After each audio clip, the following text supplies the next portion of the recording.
Yeah, Mike, that's right. So Patrick Katina is one of many local leaders deeply worried with the lack of options to house juvenile offenders. And tonight he's sharing with us what's taking so long to reopen Schumann. It's all listed right here on this piece of paper.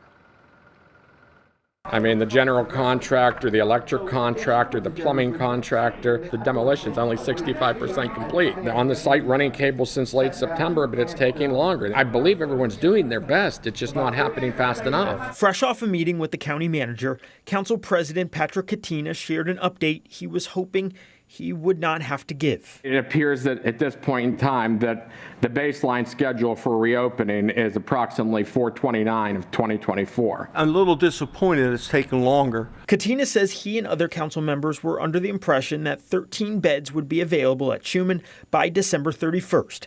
But construction delays have apparently upended those plans. We do need our own facility here to take care of those people that need help. There's a sense of urgency. I understand that. We need a place to house these individuals, and right now we just don't have one, unfortunately. In September, council passed a measure seeking declaratory judgment over the reopening of the Schumann Center. But Katina stresses this has had no bearing on the actual opening of the facility. It just pertained to the process in which Adelphoi received permission to run Schumann. Process arguments are not exactly top of mind for Pittsburgh Police Chief Larry Scirotto, who has helped reignite calls for Schumann to reopen.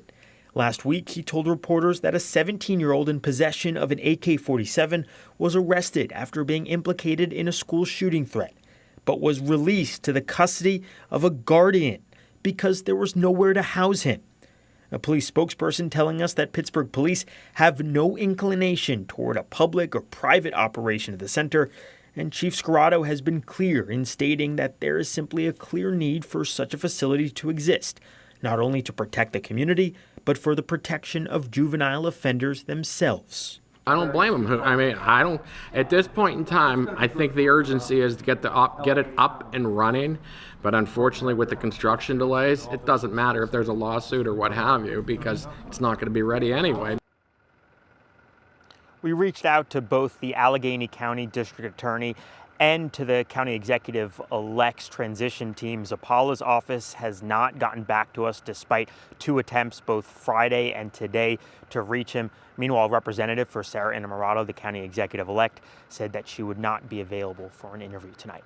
We're live outside the Schumann Juvenile Detention Center. Mike Valenti, Pittsburgh's Action News 4.